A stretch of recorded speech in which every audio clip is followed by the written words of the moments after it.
ট্রাফিকের দায়িত্ব থেকে শুরু করে বাজার মনিটরিং সবগুলো কাজই আমরা করছি শিক্ষার্থীরা। এখন আজকে আমরা মাদকদ্রব্য অধিদপ্তরে এসেছিলাম। আমরা মহাপরিচালক স্যারের সাথে আমরা মিটিং করেছি প্রায় 1 ঘন্টা যাবৎ। তো আমরা 10 দফা দাবি দিয়েছিলাম। তো স্যার সব দাবির সাথে একমত হয়েছেন এবং সেই দাবিগুলো নিয়ে যেন কাজ করতে পারে, সমাজে বাস্তবায়ন করতে পারে, এই দিকেও তিনি আমাদেরকে আশ্বাস দিয়েছেন। তো আমরা মনে করি যে এতদিন যা হয়েছে এখন আপাতত এগুলো আর করতে দেওয়া হবে না। স্যার আইন প্রয়োগ থেকে শুরু করে সকল বিষয়ে আমাদেরকে যথেষ্ট সহযোগিতা করার আশ্বাস দিয়েছেন। কোনো সময়সীমা দিয়েছেন কিনা আপনারা যে 10টা দাবি 10 দিনের মধ্যে বাস্তবায়ন করতে হবে? যেহেতু মাদকদ্রব্য এটা অনেক দিন থেকে লং একটা প্রসেস, অনেক দিন থেকে চলে এসছে। তো এখন মনে করি যে এটা দ্রুত সময়ে সমাধান করা সম্ভব না, আমরাও মনে করি আর ওনারাও এটাই মনে করেন। তো আমরা ওনাদেরকে বলেছি যে আপনারা যত দ্রুত সম্ভব খুব তাড়াতাড়ি এই সমস্যাটা সমাধান করেন, মানে কোনো সময় নির্ধারণ করে দেওয়া হয়নি আর কি। জি অবশ্যই। আরেক হ্যাঁ আচ্ছা, একটু পরে শুনুন। এতগুলো মনে থাকবে না, দাবি জানাই দেন, দাবি জানাই দাবিটা পয়লা করে শুনে দেন। আচ্ছা, আমরা আজকে ওই মাদকদ্রব্য নিয়ন্ত্রণ অধিদপ্তরে আমরা যেসব দাবিগুলো নিয়ে কথা বলছিলাম সেগুলো ছিল মূলত মাদকদ্রব্যের অবৈধ পাচার বিপণন বন্ধে আরও কঠোর আইন প্রণয়ন ও তার সঠিক প্রয়োগ নিশ্চিত করতে হবে। দ্বিতীয়ত যে দাবিটি ছিল আমাদের সেটা ছিল মাদক নিয়ন্ত্রণ সংস্থার কার্যক্ষমতা বৃদ্ধি এবং কর্মীদের দক্ষতা বৃদ্ধি, প্রযুক্তি উন্নয়নের উদ্যোগ নিতে হবে। তৃতীয়ত মাদক পাচার প্রবণতা কমানোর জন্য সীমান্তের কড়াকড়ি নজরদারি এবং আধুনিক প্রযুক্তি ব্যবহার করতে হবে।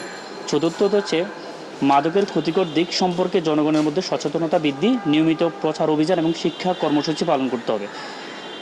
পঞ্চম মাদকাসক্তর জন্য পর্যাপ্ত পুনর্বাসন কেন্দ্র, মানসম্মত চিকিৎসা সুবিধার ব্যবস্থা করতে হবে।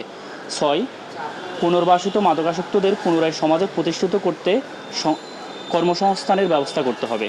7 শিক্ষার্থীদের মাদক থেকে দূরে রাখতে স্কুল কলেজ পর্যায়ে মাদক বিরোধী শিক্ষা এবং সংস্কৃতি কার্যক্রম প্রাধান্য দিতে হবে। 8 মাদক সমস্যা সমাধানে পারিবারিক ভূমিকা গুরুত্বপূর্ণ, এই জন্য পিতামাতা প্রশিক্ষণ প্রদান, পারিবারিকদের মধ্যে মাদক বিরোধী সংস্কৃতি গড়ে তোলার উদ্যোগ গ্রহণ করতে হবে। 9 মাদক সমস্যার প্রকৃত অবস্থান, কারণ, সমাধান, উপায় সম্পর্কে গবেষণা ও সরকারি কার্যক্রম তুলে ধরতে হবে। 10 মাদক নিয়ন্ত্রণের অন্যান্য দেশের সাথে আন্তর্জাতিক সহযোগিতা বাড়ানো এবং প্রয়োজনীয় তথ্য আদান প্রদান করতে হবে। এই দাবিগুলো নিয়ে আর আমাদের লাস্ট কিছু আলটিমেটাম ছিল। আলটিমেটামগুলো যেহেতু আমাদের এই বৈষম্য বিরোধী ছাত্র আন্দোলনের মাধ্যমে আজকে যেই দেশ সমাজ সংস্কারমূলক একটা রাষ্ট্র পরিণত হচ্ছে, সেই অনুযায়ী কাজ করার জন্য কিছু দিক নির্দেশনা আমরা দিয়েছি। তা যেহেতু এখন দেশটা আমাদের এখনও অন্তর্বর্তীকালীন সরকারের গুছাতে কিছু সময় লাগবে, সেই ক্ষেত্রে ওনারা যথাসময়ের মধ্যে কাজ করার কিছু আলটিমেটাম ছিল, যেমন প্রশিক্ষণ ব্যবস্থা, কারিগরি সহায়তা ব্যবস্থা, প্লাস যারা এই পর্যন্ত মাদকাসক্তের সাথে বিভিন্ন মামলায় জড়িত ছিল তাদের সঠিক তদারকি থেকে শুরু করে সকল কার্যক্রম দ্রুত সময়ের ভিতরে করার জন্য আমাদের এখান থেকে আলটিমেটাম দেওয়া হয়েছিল। আচ্ছা, শেষ করে আপনারা প্রশ্ন করেছিলেন যে দেশ স্বাধীন বা হলে বিকল্পকে, আমরা উত্তর দিয়েছিলাম আমরা সবাই। তো আমরা যেহেতু সবাই আমাদের বিকল্প, তো আমাদের নতুন করে দেশটা গড়তে গেলে আগে আমাদেরকে মাদককে রুখে দাঁড়াতে হবে। তো এই ধারাবাহিকতা রক্ষার্থে আমরা প্রতিটা সেক্টরে গেছি, আপনারা জানেন, সরকারি কর্মকর্তাদের সাথে কথা বলেছি।